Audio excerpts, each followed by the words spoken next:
السلام عليكم ورحمة الله تعالى وبركاته. كلنتي waxaan wanaagsan daawadayaal Ramadaan al-Kariim Soomaa maqbuul ayaan awoodin in kala yaalkan iyo dhambalka dunida. Waxaan ugu doonaa wararka ugu dambeeyay ee Soomaaliya waxaan ku soo qaadan doonaa qodobo ay ka mid yihiin xogihii ugu dambeeyay ee dagaalka maanta ka dhacay halka loo yaqaano Buushareeri oo hoostaga degmada Aadan Jabaal ee gobolka Shabeellaha Dhexe. Wararka ugu dambeeyay ayaa daawadayaal in kaga haynaa waxa sidoo kale aan ku soo qaadan doonaa dagaalka ilaa maanta ka socda asaguna deegaanka Boqdarkeen oo markaas hoostaga gobolka Sool.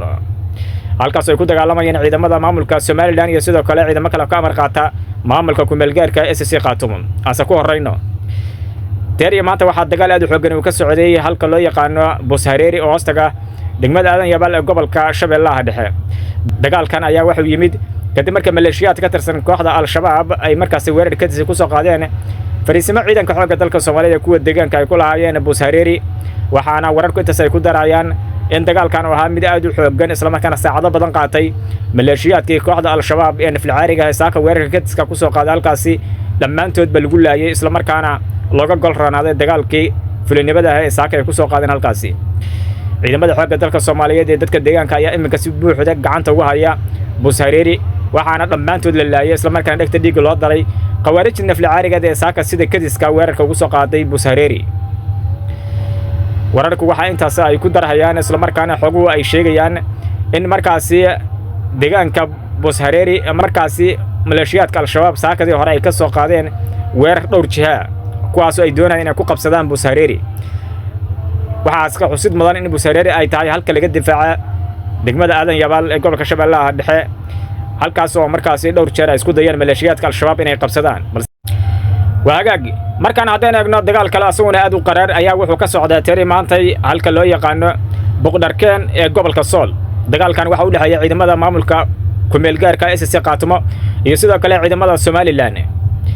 halkaas waxa ka socda dagaal aad u xooggan oo la isku adeegsaday hoob aad u culus waxaana wararku intaas ay ku darayaan in dagaalkan uu geystay khasaare isugu jira dhimasho iyo dhaawac. warbaahinta taageerta SSC Khaatumo ayaa soo bandhigay markaasi gaadiid xoog u badan oo markaas ay ka qabsadeen ciidanka maamulka Somaliland.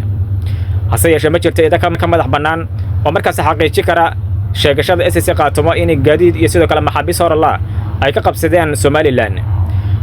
sidoo kale warbaahinta taageerta maamulka Somaliland waxa ay soo bandhigeen maxaabiis ay ka qabsadeen ciidanka maamulka ku meelgaarka SSC Khaatumo. dagaalkan wuxuu ahaa mid aad u xooggan waxa la isku adeegsaday hub aad iyo aad u culus isla markaana waxa dhawaaq laga maqlayay deegaanada hoostaga Boqdarkeen ee gobolka Sool. dagaaladana waxa yimaadeen kadib markii maalmihii la soo dhaafay halkaas ay ka socdeen weeraro iyo sidoo kale gaadmaha oo ay soo qaadeen maamulka Somaliland. waxaana ciidamada SSC Khaatumo ay markaasi halkaasi ay ku daabuleen maalmihii la soo dhaafay gurmad aad u xooggan oo markaas iskaga kala yimid oo markaasi deegaanada kala duwan ee maamulka SSC Khaatumo uu ka kooban yahay. waxaana halkaasi dhowr jeer tagay odayaal dhaqameed iyo sidoo kale xildhibaano ka tirsan maamulka Somaliland ayagoona markaasi dadka halkaas degan ku wacyigeliyay inay markaasi ka qayb qaadaan colaadda halkaasi ka ogan. madaxweynaha maamulka Somaliland Cabdiraan Ciire waxa uu dhowr jeer ka dhawaajiyay in markaasi dagaalka halkaas ka socda la joojiyo isla markaana lagu xalliyo wada hadal isla markaana miiska wada halka isugu yimaado. dagaalka Boqdarkeen ayaa wuxuu salku ku hayaa colaadda ka taagan magaalada Ceergaabe ee xarunta gobolka Sanaag halkaas oo dhammaanba laga soo barakiciyay dadka markaasi ka soo jeeda SSC Khaatumo ayagoona markaasi daafaha magaalada degay